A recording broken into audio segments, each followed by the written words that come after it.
Bismillahirrahmanirrahim. Faslun fima yusannu lahul ghuslu dewingi bab adus.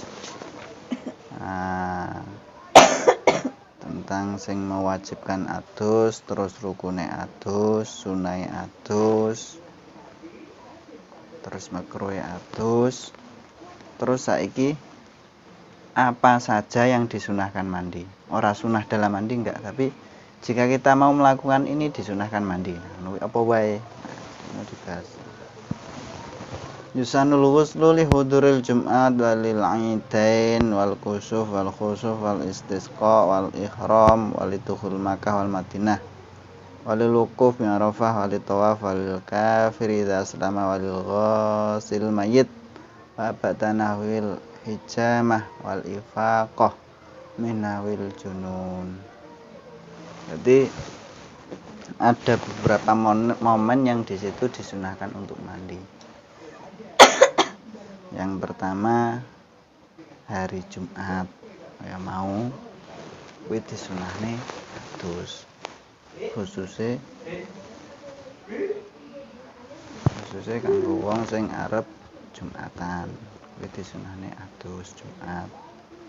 Terus sing sunah meneh adus ya kuwi lil aidaini, 2 hari raya. Jadi ketika hari raya baik itu Idul Fitri atau Idul Adha, sebelum kita ke masjid untuk sholat Id itu disunahkan mandi. Niatnya nek Jumat usul nawaitul ghusla li yaumil jum'ah, nawaitul ghusla lil aidain, li Idul Adha, li Idul Fitri. Terus yang sunah meneh ketika ada gerhana matahari atau gerhana rembulan. Sunah meneh nek arep salat istisqa. Mantau salat istisqa. Aku tahu sepisan dhisik tahun 97 atau tahun piro pas kemarau panjang ya. Pas bareng Pak Soeharto lengser apa sadurunge apa arepe, pokoknya tidak jauh dari itulah. Nah, ketika akan sholat istisqa atau sholat jaluk udan ki juga disunahkan mandi dulu. Terus kanggone wong haji utawa umroh ketika arep ihram. Ihram itu ya mulai, jadi ketika orang sudah ihram berarti dia sudah masuk pada ibadah haji. Sebelum ihram urung. Dadi kok kene budal semomo tanggal 10 Syawal. Iku urung diarani haji, urung ibadah haji. Tapi ketika dia sudah ihram berarti dia sudah masuk dalam ibadah haji. Padha karo wong salat ketika Allahu Akbar pertama itu dia sudah masuk pada salat. Pertama meskipun yang masjid, meskipun dhek ning masjid wis ngadeg iku urung diarani salat, tapi nek Allahu Akbar diarani salat. Haji juga begitu. Ketika dia ihram itu baru dia katakan masuk pada ibadah haji. Nah, orang nek arep ihram disunahkan untuk mandi dulu. Terus sunah meneh ketika mau menginjakkan kaki di Madinah atau di Mekah. Mbuh kuwi krana haji utawa krana dolan utawa krana kerja. Ketika kita masuk di Mekah disunahkan adus. Ketika masuk di Madinah disunahkan adus. Terus sing sunah meneh ketika ibadah haji itu ada wukuf bi Arafah. Salah satu rukun haji ada wukuf bi Arafah. Wukuf ki artine mandeg bi Arafah ing dalem Arafah. Jadi di Mekah itu di tempat haji itu ada namanya Arafah, Bukit Arafah.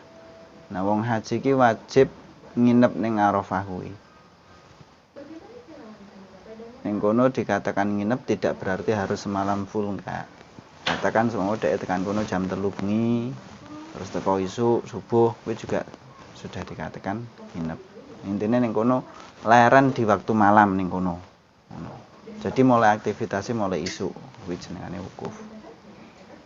Nah, ketika kita akan melakukan wukuf di Arafah ini termasuk rentetan ibadah haji, di situ disunahkan untuk mandi dulu. Terus arep tawaf juga disunahkan mandi. Terus enek wong non muslim sing masuk Islam juga disunahkan mandi. Terus wong bar ngedusi mayit juga disunahkan mandi.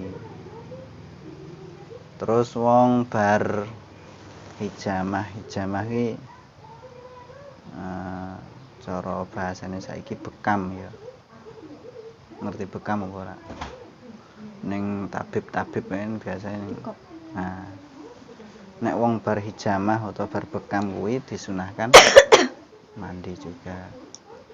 Terus umumnya nek wong gemblung terus mari saka gemblunge itu juga disunahkan mandi.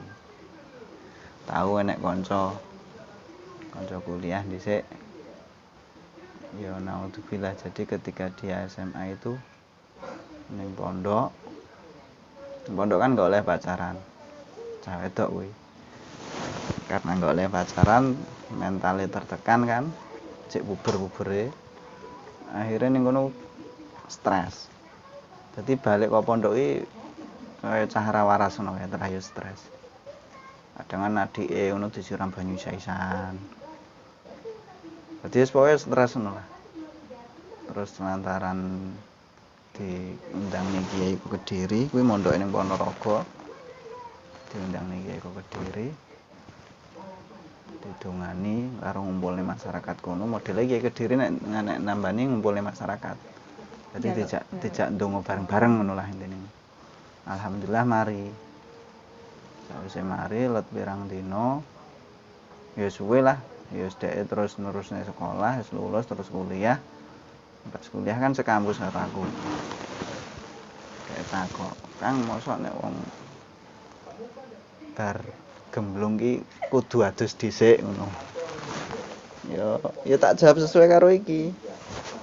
Jadi disunahne adus. Nek ra adus ya ora apa-apa, tapi ya apike ya adus, disunahne adus.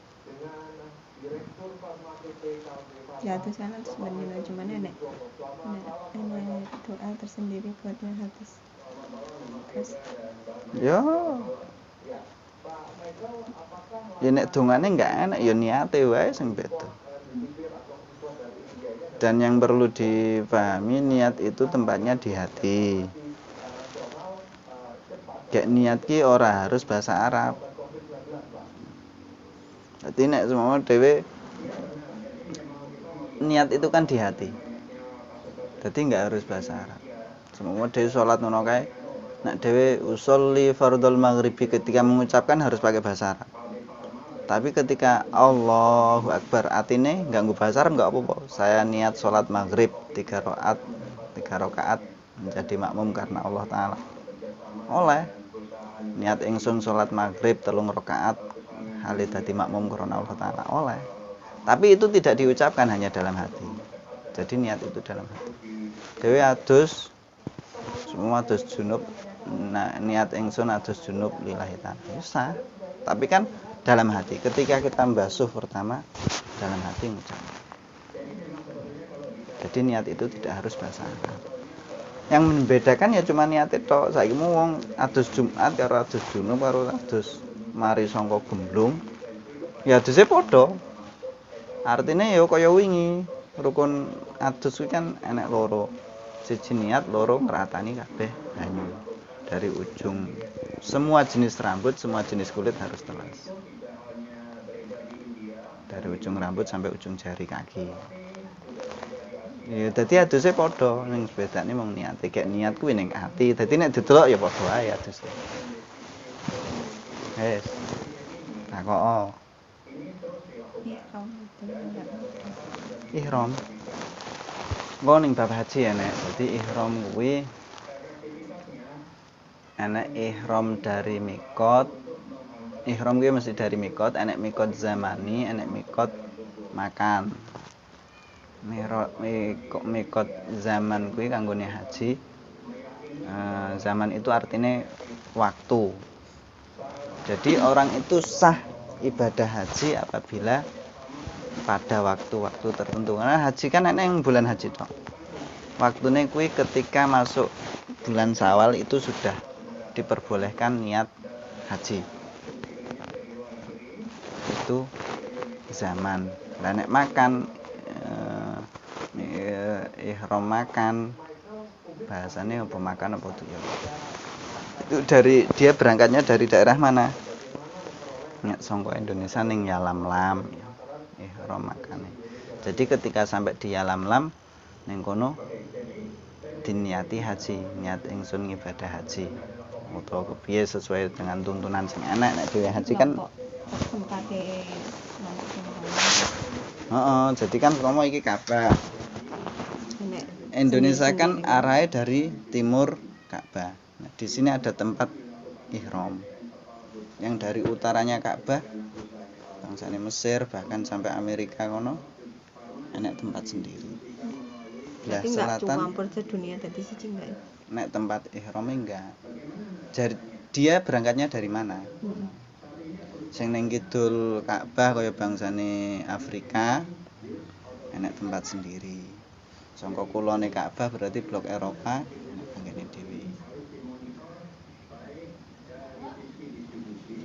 Jadi ketika orang mau haji, katakan seumpama tempat ihrame Talang Waisulan, hajine ning Margomulya seumpama.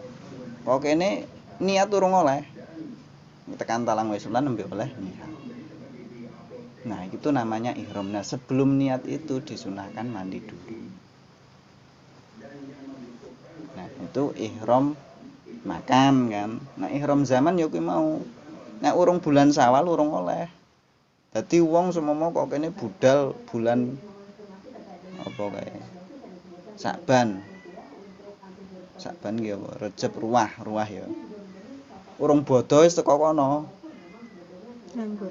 Kok niat ya enggak nganggur, kok niat haji ya rasa. Kudune engko ngenteni Syawal nembe oleh niat haji. Jadi sebelum niat haji disunahkan adus dugi. Paham.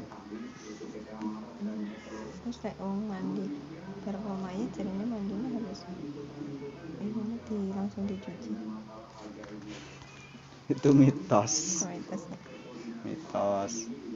Jadi kancen ning Jawa yang budaya ning Indonesia lah ya umumnya.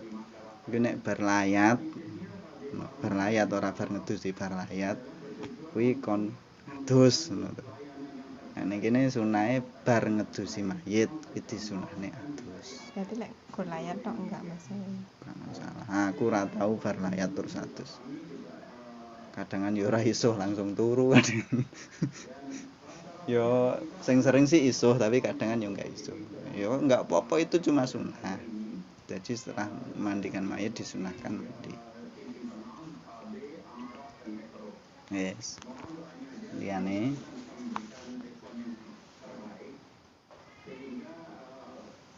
kan. Jadi mau hal-hal yang disunahkan untuk mandi. Wallahu